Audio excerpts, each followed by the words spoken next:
All right, this new chapter we're going to be talking about sequences and series, and today we're going to talk about what an arithmetic sequence and series is and are, and how to find values of them.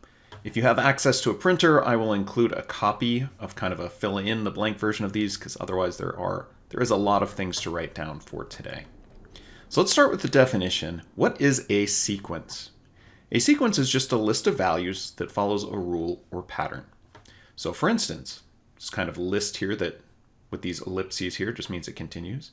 2, 4, 6, 8, 10. You might notice our pattern is that we're increasing by 2, right? Essentially adding 2 to the previous term over and over again. So that's following a rule or pattern.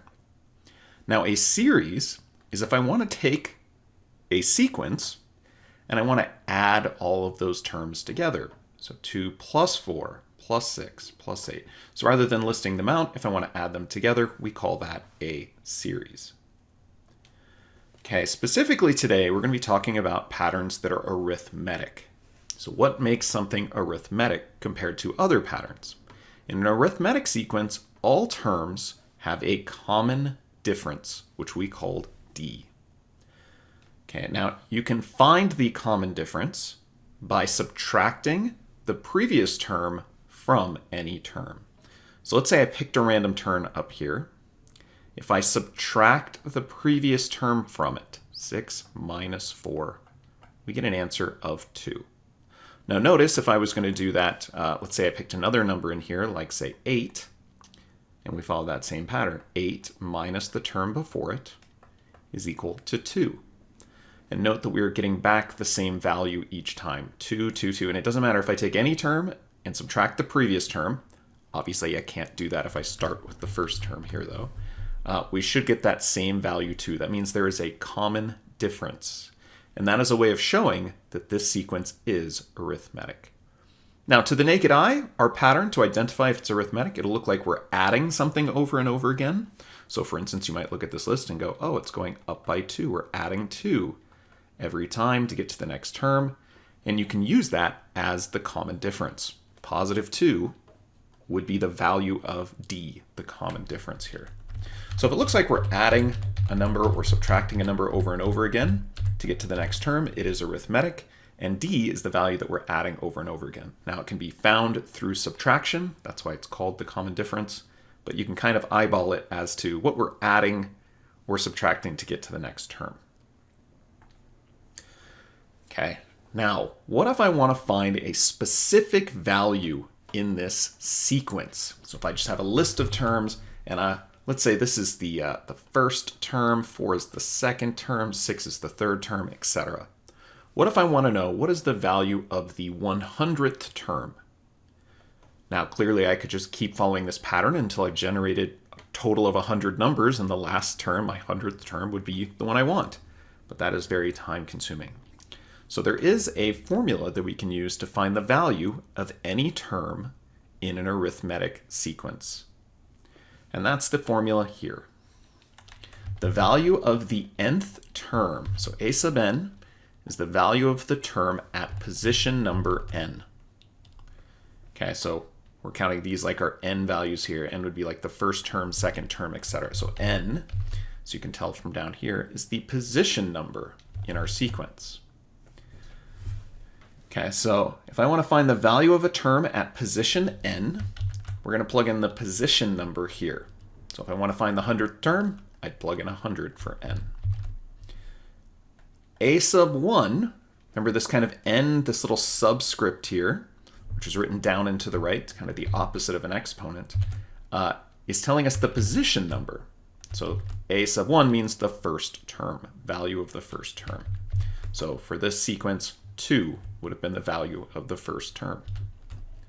And D, of course, as we just discussed, is the common difference. What are we adding or subtracting over and over again to get to the next term?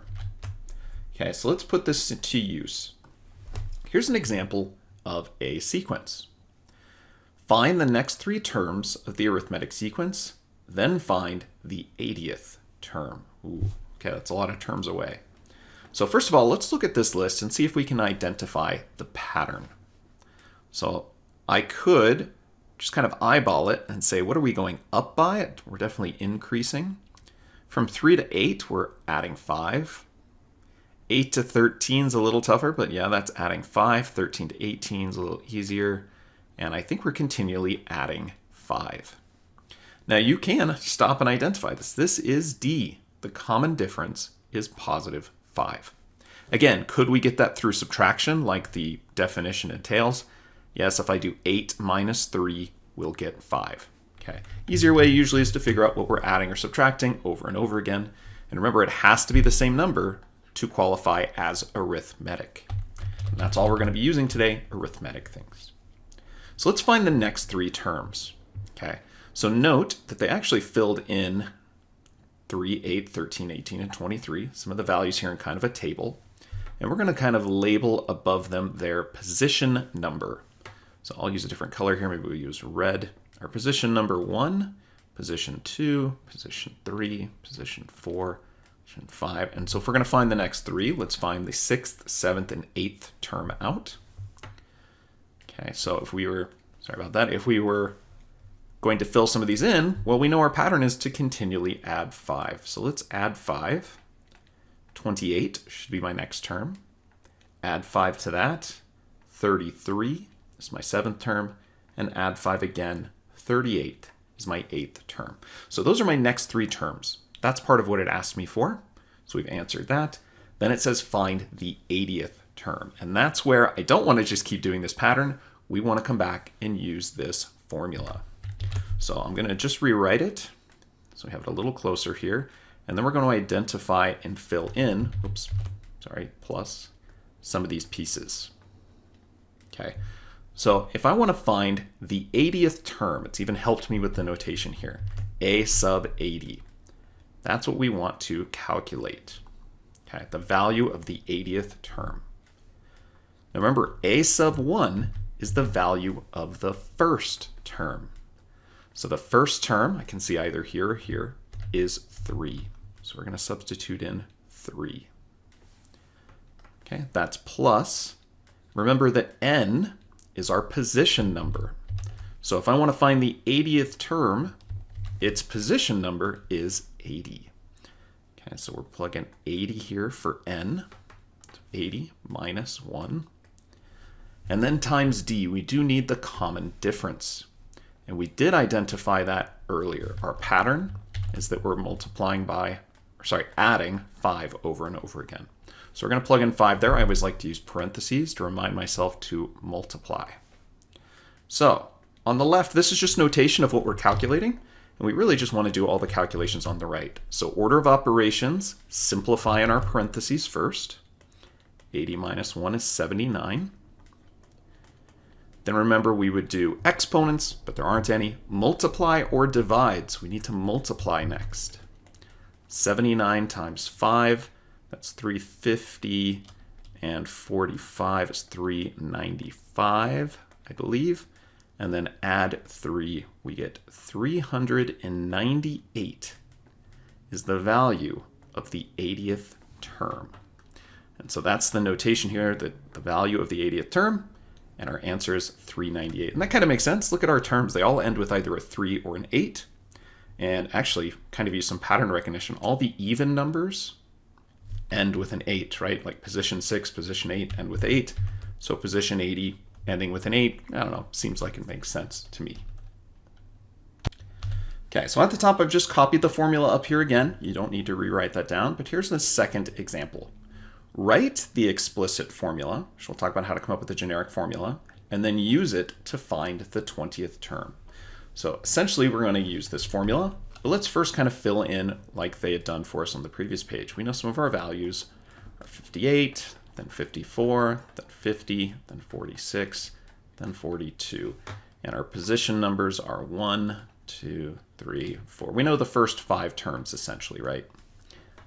Okay, so let's see what we can figure out for our pattern. Now I can do this up here, I could do this down here. I guess I'll use some space up here.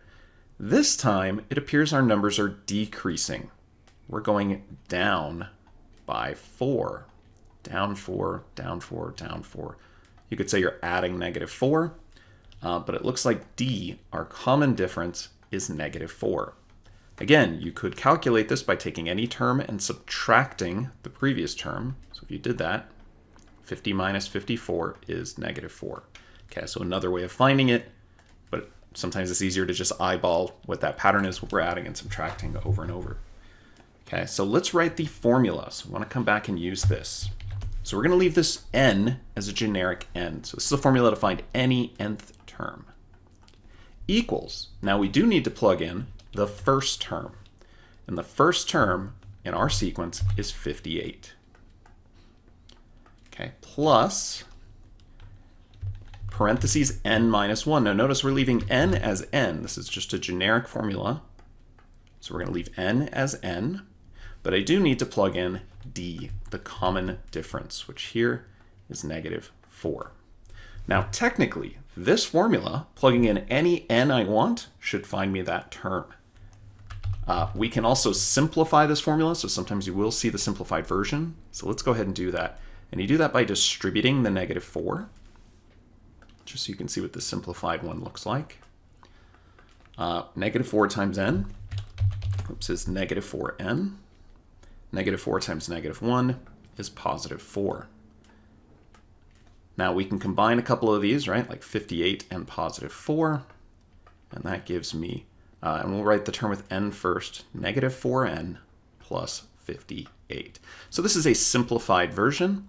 Technically, the original was also a formula, but more often than not, you will see that simplified version. And so all you have to do is distribute your common difference, combine your like terms. Okay, so let's use this formula, which again, we could have used the one up here in black. Either one will work, but we want to find the 20th term for this problem. So let's find a sub 20. So all we're going to do is use our formula. I'm going to use the new simplified version. Negative 4 times n, which is 20, plus 58. So negative 4 times 20 is negative 80. And when we add 58, we get negative 22. The 20th term, that's an A, apologies. The 20th term in my sequence is negative 22. So our generic formula, that's what I was supposed to have written in over here, I guess. The nth term is negative 4n plus 58. And if I want to find the 20th term, we just plug in 24n. Okay, very similarly, 3 and 4. Write the explicit formula, find the 100th term, write the explicit formula, find the 42nd term. Now notice this time, rather than give me the sequence, they've actually defined, here's the first term, here's the common difference. First term, common difference. And in fact, all we need is the first term, common difference, and the position number we want. So let's try these. We'll go very quickly. All right, for our first one, our nth term is the first term plus position minus 1 times d. And let's plug in. For the generic formula, we're just going to keep n as n. My first term is 23. We're going to keep n as n, and the common difference is negative 3. Now we'll go ahead and distribute the negative 3. That's going to make negative 3n plus 3. So we have minus 3n plus 3. And then just combining the 23 and 3, we're going to get negative 3n plus 26. So there's our generic formula to find any nth term. Now let's go ahead and plug in this case, 100 for n to find the 100th term. So to find the 100th term, negative 3 times 100, which would be negative 300, plus 26, which gives me negative 274. The 100th term. And I always like to make sure that these make sense. In my list, according to D, we're subtracting 3 over and over again, starting from 23. And it makes sense. Eventually, we're going to get into the negative numbers. And going out 100, yeah, kind of a relatively big negative number makes sense.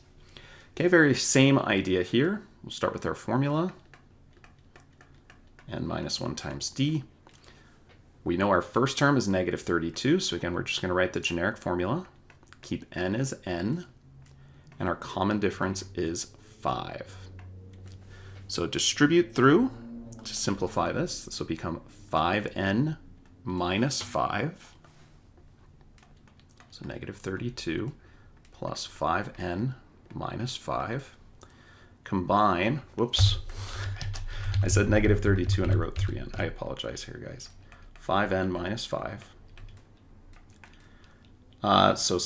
Combining our like terms, we're going to put the 5n first and minus 37. Here is the formula we can use to find any term we want, for any positive whole number at least. And we want to find the 42nd term. So to find the 42nd term, all we're going to do is plug 42 in for n. In our simplified formula here, 5 times 42, that's 5 times 40 is 200. 5 times 2 is 10, so this should be 210. Minus 37 is 173. So our 42nd term, if that pattern continued, would be 173. All right, the second part of our lesson is talking about an arithmetic series. You remember from the first page, a series is when we add the numbers in a list. So to find the sum of a finite number of terms in an arithmetic sequence. So we want to add a bunch of those numbers together. The first n numbers, we can use this formula to find the sum of the first n terms of an arithmetic series. So S of n, let's talk about this notation. That just means the sum of the first n terms. So if you write S of 12, that means the sum of the first 12 terms. N can be thought of kind of in two ways. It's either the number of terms we're adding up, or because we're going to consider a sub n to be the last term, you can also think of it as the position number of the last term. Kind of represents both. A sub 1, still the value of our first term, right here. And a sub n, as I just talked about, is the last term, or the term at position n. Apologies there. All right, so I've kind of got a little checklist. When we want to find the sum of our arithmetic series, we need these three things. We need the first term, okay. We need the last term, and we need n, the number of terms we're trying to add up. Okay, and that's, if we have all that information, we've got everything we need to find the first n terms. However, if we're missing any of these three, if we don't have all three, we're going to use the formula we used on the first section to help us find or calculate that missing value. So let's try an example here. Find the sum of the first 12 terms in the arithmetic series given. Okay, so kind of just gives me some information here, but it's talking about the sum and a series, so we know we're using this formula. And it actually says of the first 12 terms. That actually gives me a value of n. So we actually know how many terms. Check it off. They told me the first term. Check it off. We've got the first term. And the last term, or term at position n. So if we're adding up 12 terms, the 12th term, that is the last term. We actually know all three pieces of information. That is awesome. So let's use our formula. The sum of the first 12 terms, I'm plugging in 12 for n, and we're going to plug in 12 here as well. So we have 12 over 2. It's half the number of terms, times our first term. So a sub 1 goes inside of our parentheses, and a sub 1 is 4. The first term is 4. Our last term, we decided, is 58. We're adding up 12 terms. The 12th term is the last term. And now all we need to do is do some calculations here. Half of 12 is 6. Really should have done my parentheses first here, but you can simplify that fraction as well. 4 plus 58 is 62, and 6 times 62 is 372. If you calculated 12 terms in that series and added them all together, you would get a sum of 372. Okay, let's try another example here, and we'll go ahead and load in another checklist to kind of go through. So for our next one, find the sum of the first 30 terms. Well, that'd be a lot more to generate. Let's definitely use our formula. So let's see what we know. They didn't give me as much information. They did say 30 terms, so we know n, the number of terms we're adding up. Well, here's my very first term. Right, there's our first term. We got that. Uh-oh. We don't know the last term. We need to know what is the 30th term. If we're adding up 30 terms, the last term is the 30th term. So we're missing some information, and we're going to go back to our formula we used before to fill it in. So let's find the value of the 30th term. So we're using this formula here, and we need the first term, which we know is 4, plus the position number we're calculating, 30 minus 1, right? This is the n minus 1, times d, the common difference. Well, they didn't directly tell me it, but I think by looking at our numbers, we can calculate it. It's going up by 3 over and over and over again. So I know d is positive 3. Okay, so I think we can calculate our 30th term. 30 minus 1 is 29. 29 times 3 is 87. And 87 plus 4 is 91. The 30th term, which would be the last term, is 91. So I'm going to go ahead and fill that in. That's 91. This is 4, and this is 30. Probably should have written those above up there as well. But now we know what we're plugging in. Let's get to it. The sum of the first 30 terms equals, so we're following our formula here, n, which is 30, over 2, half the number of terms, times the first term, which is 4, plus the last term, which is what we took all that time calculating, 91. So we can do our fraction. Half of 30 is 15. Simplify in our parentheses there. 4 plus 91 is 95. And 15 times 95 is 1,425. So pretty big answer, but again, we are adding 30 numbers in that series. If that pattern continued, we calculated 30 of them and we painstakingly added them all up, that is the answer we would get. Okay, one last example that's like this. Okay, same notes as above, same checklist, just last problem here. Find the sum of this series. Okay, and let's make sure, of course, it's arithmetic. Looks like we're going up maybe 7. And yep, it is going up 7, which is our common difference. I don't know if we'll need that. Let's go through our checklist, right, to find the sum of this series. All right, well, we need the first term. Hey, there's my first term. It's 8. Okay, so check. We need the last term, and it looks like it's ending at 71. So we've got that. We know our last term. And then we need to know how many terms there are. And uh-oh, this dot, dot, dot leaves a lot to be figured out here. How many terms? We don't know n, the number of terms.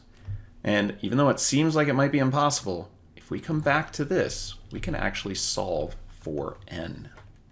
So let's go back to this old formula. The nth term equals the first term plus position minus 1 times d. Okay, now if I'm solving for n, we need to be able to plug in for everything but n. So let's see. Do I know the first term? Yep, it's 8. And remember, n is what we're solving for here. Do I know d, the common difference? Oh, yes, I do. D is 7. Right, that's the pattern I can get from looking at my list. And lastly, do I know the value of the term at position n? If I'm trying to figure out the position number of 71, which will essentially tell me how many terms there are, we're going to plug 71 in. We want to know what is the position number of the term that has a value of 71. And this formula is going to help us solve for it. So let's go ahead and distribute like we did before. This gives me 7n minus 7. We'll combine our like terms over here. 8 minus 7 is 1. Let's subtract that 1 over. That gives us 70 equals 7 times n. And if we divide by 7, we figure out n equals 10. 71 is the 10th term. And that tells me if that's the last term we're adding, if that's the 10th term, we are adding 10 terms. We now have all we need to solve our problem. So let's find the sum of these 10 terms. So it's 10 over 2, just following the formula up here, times our first term, which was 8, plus our 10th term, or last term, 71. We'll go ahead and we can do half of our fraction here. It's a nice even number. 8 plus 71 is 79. And 5 times 79 is 395. So even without knowing how many terms there were to start, which is pretty cool, rather than just keep doing our formula over and over and over again until we hit 71 and then count up how many terms there were, which maybe we'd have gotten lucky with this problem because there weren't that many. But we were able to figure out there was exactly 10 terms and what the sum of all 10 terms was. That's pretty cool. Okay, that's it. Thank you. We'll see you in class where we'll do more examples.